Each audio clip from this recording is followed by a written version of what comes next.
दोस्तों अस्सलाम वालेकुम। मां हुसैन अब्बास तव्हांजी ख़िदमत में हाज़िर आहियां।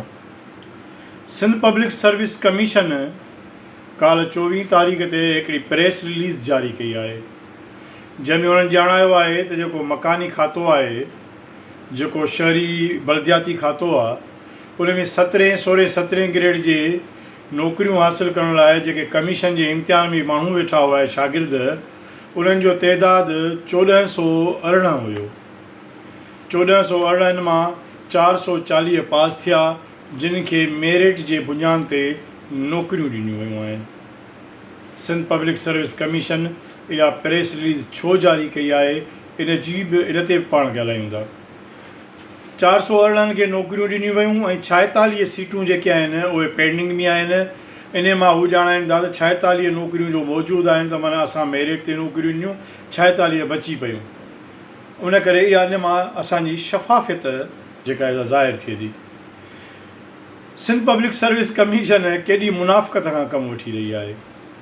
सिंध पब्लिक सर्विस कमीशन 418 उहे माण्हू अपॉइंट कया आहिनि, शायदि इन्हनि मां को मिडिल लोअर क्लास माण्हू हुजे ऐं जेकॾहिं उहो को मेरिट ते शल आयो हुजे।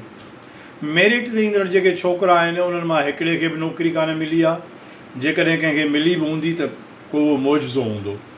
बाक़ी जेके नौकरियूं मिलियूं आहिनि उहे सभु जा सभु इक़्तिदारी धुर यानी पीपल्स पार्टी जा माण्हू आहिनि। उन्हनि जे वॾेरनि जा, उन्हनि जे MNAs MPAs जा भाइटिया, पोटा, ॾोहिटा, भाणज, यानी कि जेके वॾेरा पहिरियां बाला भर्ती थींदा हुआ ऐं घर वेठे पघारूं खणंदा, उहे हाणे ऑफिसर थिया आहिनि ऐं हाणे जेके टोटल निजी बजेटूं हूंदियूं उहे हड़प थींदियूं। पीपल्स पार्टी जेको सिंध पब्लिक सर्विस कमीशन में जेके माण्हू मुक़ररु कया आहिनि उहे तक़रीबन सभु रिटायर आहिनि ऐं कुझु के सिविल सोसाइटीअ मां आहिनि। जेके रिटायर आहिनि उहे सभु जा सभु पीपल्स पार्टी जा ज़ाती माण्हू आहिनि। पीपल्स पार्टी उन्हनि खे पोस्टुनि दौरान बि नवाज़ींदी रही ऐं उन्हनि जे ज़रिए करप्शन जा रिकॉर्ड कठे कंदी रही ऐं हाणे बि जेके माण्हू उन में शामिलु आहिनि सिंध पब्लिक सर्विस कमीशन में, उहे सभु जा सभु तक़रीबन करप्ट माण्हू आहिनि। तारीख़ रिकॉर्ड थी रही आहे त इहे सिंध पब्लिक सर्विस कमीशन जा जेके मौजूदा चेयरमैन ऐं मेंबर आहिनि उहे हिन दौर जा वॾे में वॾा महा करप्ट हुया। हूअं त पीपल्स पार्टी सिंध में हर इदारे खे करप्ट बणाए छॾियो आहे ऐं पीपल्स पार्टीअ खे जीअं आउं चवंदो आहियां त उन्हनि खे शरीफ़ माण्हूअ जी ज़रूरत हूंदी न आहे, उन्हनि खे करप्ट माण्हू खपंदा। ऐं ज़ाहिर आहे चोर जेके रिढ बकरीअ जा चोर आहिनि उन्हनि जी ज़रूरत पीपल्स पार्टी कोन्हे। पीपल्स पार्टी खे उन्हनि चोरनि जी ज़रूरत आहे जिन वटि डिग्रियूं हुजनि, जेके बजेटुनि ते धाड़ा हणनि, जेके इदारनि खे यर्गमाल बणाइण में पीपल्स पार्टी जी मदद कनि, उहे माण्हू आहिनि। सिंध पब्लिक सर्विस कमीशन ज़ाहिर आहे पैसा वॾा वरिता आहिनि, जिन वॾेरनि खे नौकरियूं ॾिनियूं आहिनि, जिन जो तइल्लुक़ पीपल्स पार्टी सां आहे ऐं सुभाणे जॾहिं पोस्टुनि ते वेहंदा त उहे सभु जा सभु बजेटूं हड़प कंदा ऐं उहे वंड विरासत थींदी करप्ट टोलनि जे विच में। पर उन्हनि खां बि उन्हनि करोड़ रुपया वरिता आहिनि ऐं इहे ख़बरूं आहिनि त वॾे में वॾो हिसो जेको आहे उहो चीफ सेक्रेटरी जेको अॻूणो हुयो ऐं पीपल्स पार्टी जी क़यादत पीपल्स पार्टी मैनेजमेंट खे विया आहिनि। इन में केतिरी सदाकत आहे। नेब जहिड़ो इदारो बि तहक़ीक़ात कोन थो करे जो उन्हनि खे हिसो पाणी मिले थो, एंटी करप्शन खे बि हिसो पाणी मिले थो। सिंध में वाहिद ज़रियो इंसाफ़ जो अदालतूं आहिनि, उहे उन्हनि जा फ़ैसिला बि केॾा सुठा कोन्हनि के, जंहिंजे करे सिंध जो आम माण्हू मायूस आहे। हाणे सिंध जो आम माण्हू ज़ाहिर आहे मायूस थींदो, पर सिंध जो आम माण्हू यर्गमाल आहे वॾेरनि वटि, उहो वोट बि करे थो ऐं उहो मजबूर बि आहे, उन पंहिंजो पाण खे सरेंडर करे छॾियो आहे जागीरदारनि वॾेरनि MPAs ऐं MNAs जे आॾो। ऐं MNAs जेके आहिनि उहे पीपल्स पार्टी जे क़यादत जे आॾो राम थियल आहिनि। ज़ाहिर आहे उन्हनि जी का औकात कान्हे का उते।